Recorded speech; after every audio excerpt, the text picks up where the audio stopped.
Well, let's go. Look, we've arrived here at the overdrive session, and here I have the Tube Screamer Surf Green. Surf Green, tell us a bit about this Tube Screamer Surf Green. Is it based on the TS8 circuit? So, what modifications does this circuit have? It has a fat boost. There's a little switch on the left side. I saw it here. They asked me, Compo, well, it's a bit difficult to deal with fat boost because it has a lot of mid-range. But anyway, it was a request from a musician who played a certain type of sound. And it was a simple implementation to make. I found that the tool was easy to incorporate this feature. Now, the most interesting part is the voice switches on the right side because it has a boost function. So you can have a TS response with less muddiness, with less mud. Ginek says that mud. Are they perhaps kind of muddy? You can have a more transparent response, it still being TS now.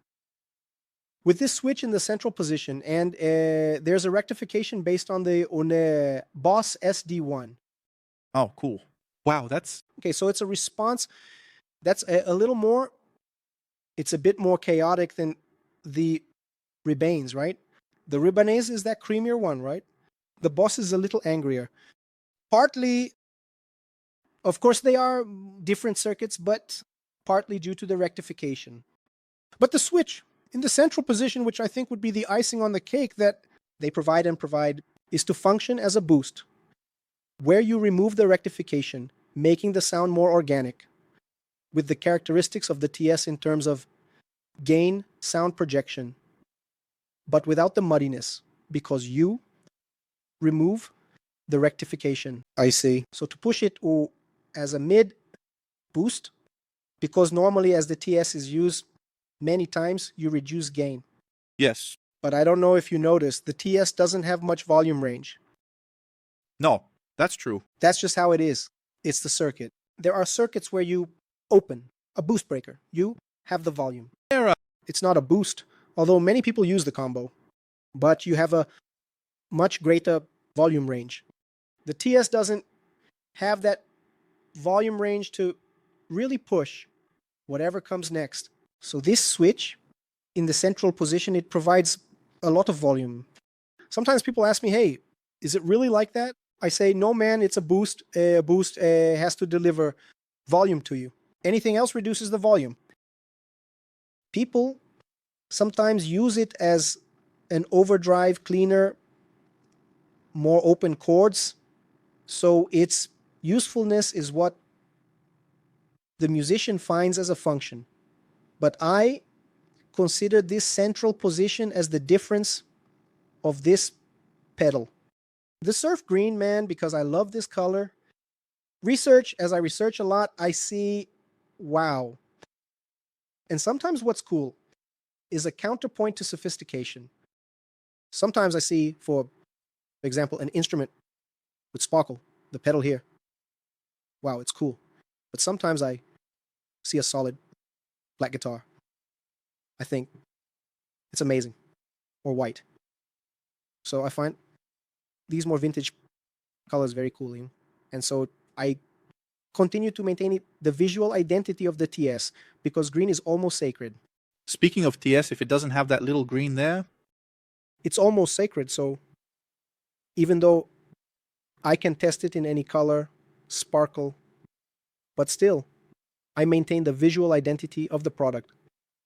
And it takes me back to an era of refrigerators. it's true because if I'm not mistaken, Fender, when they started using these colors, the surf green, the Olympic white, the candy red, if I'm not mistaken, these colors were from classic car colors. The Cadillacs of that time used these colors too. It's really cool how they drew from that. I also believe there might not have been availability of other pigments, right? Could be as well. It's funny, isn't it? And like the public loves that. So we're talking about Dumbo. Dude, make a Dumbo surf green. Man, I'll do it. So like, it's me.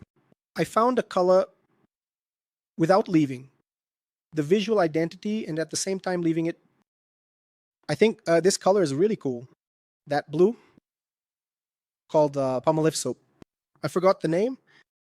In the painting and world, we know it as Palmolive soap, blue. So it's really cool too. They're older colors. The vintage white itself, right? It's a color that yellowed over time because it got old, it aged. So I use vintage white precisely to. It's almost a cream. Yeah, precisely to move away from, in quotes, the extreme simplicity of white, right? It's really fantastic, guys. Just to show you here, this is absolutely the pedal we're talking about. So let's go. We have here the Clean Overdrive MG. Then there's its pink version and its Sparkle Gold Treasure version. It's looking great. Essentially, they are indeed the same pedal, the same circuit, just showing it off a bit more for all of us folks out there. So this one over here happens to be called Pink, and this other one we see now goes by Sparkle Gold, which looks stunningly beautiful. Buy this particular version right over there. It's something truly wonderful indeed. Talk a little about what makes up such an amazing piece. This specific pedal circuit design draws inspiration directly from none other than Morning Glory, created originally by JHS themselves, with no major modifications except perhaps some minor tweaks made solely regarding power supply filtering. It's funny that when we start dissecting these schematics, and I noticed this a while back, the filtering, although it doesn't directly affect the sound, the filtering in these American circuits is very poor. It's something curious. Something today, you have a large supply of stabilized power sources on the market, but until not long ago, there were great musicians who only played with batteries. Because of the noise, right? From the humming, from the noise? From the electrical grid humming. Stevie V is a guy, notorious for only playing with pedals using batteries. He had a patch there where he would place the little power sources, and yes, to avoid the possibility of filtering. It's not that it will solve anything, it replaces a good power source. Even in terms of power sources, people ask me and I say, well, treat the power source like a pedal, because sometimes people spend a lot on pedals and buy a power source that's terrible. Excellent. So it's like buying, I'll make an analogy of a very expensive car and using adulterated fuel. I don't even know how much it is, but adulterated with kerosene.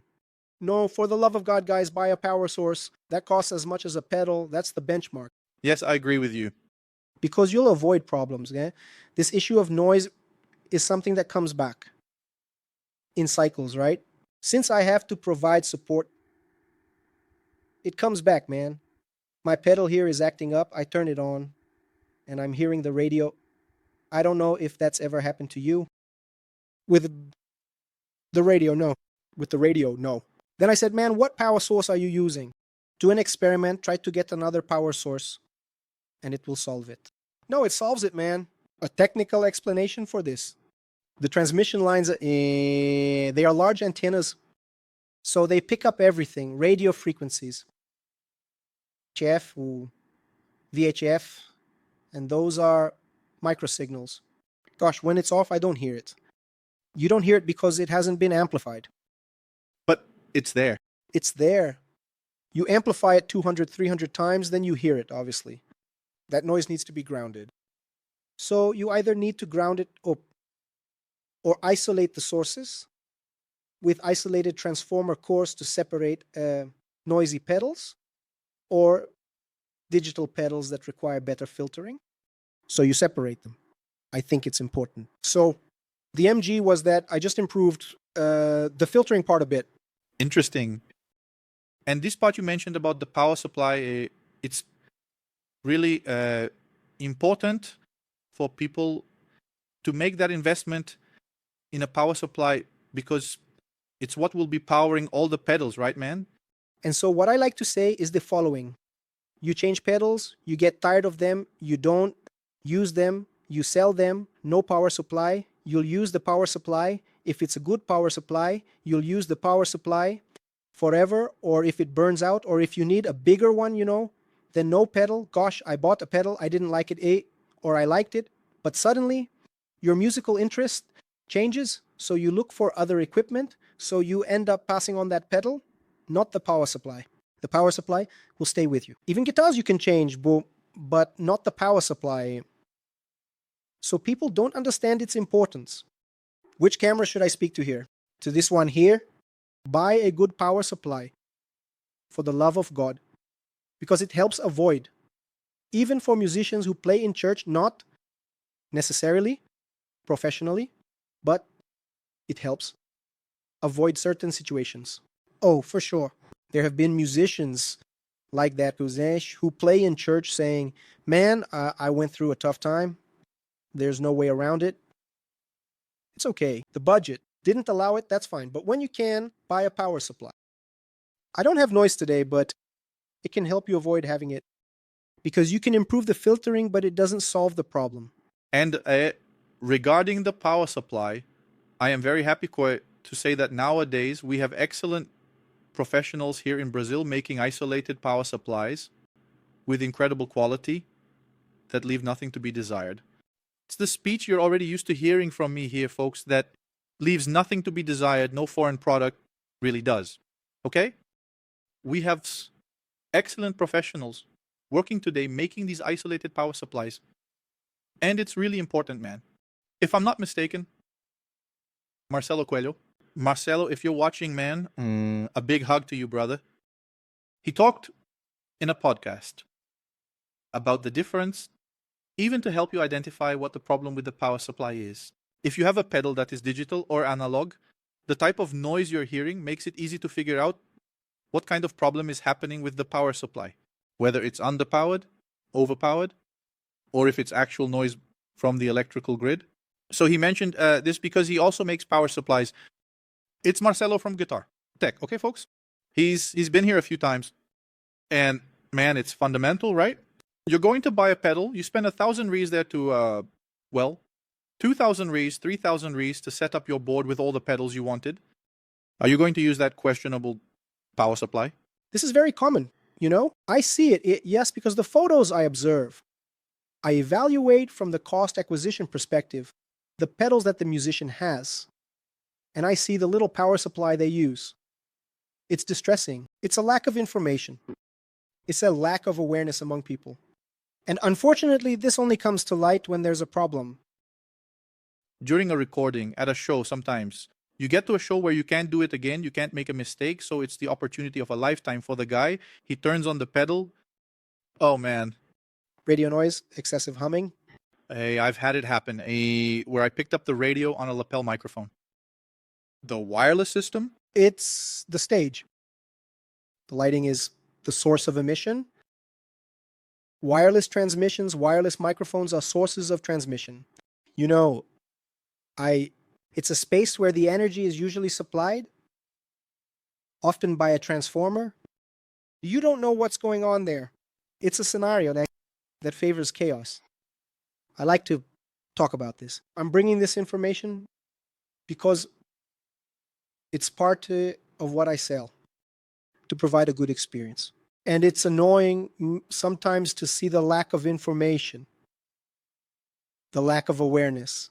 From the very photo of the board, musicians like to post pictures of equipment. I see the investment that the musician makes, and sometimes with a power supply. That's just a makeshift solution for home, not for performing. Even if it's in a church, it's not cool. It's not nice.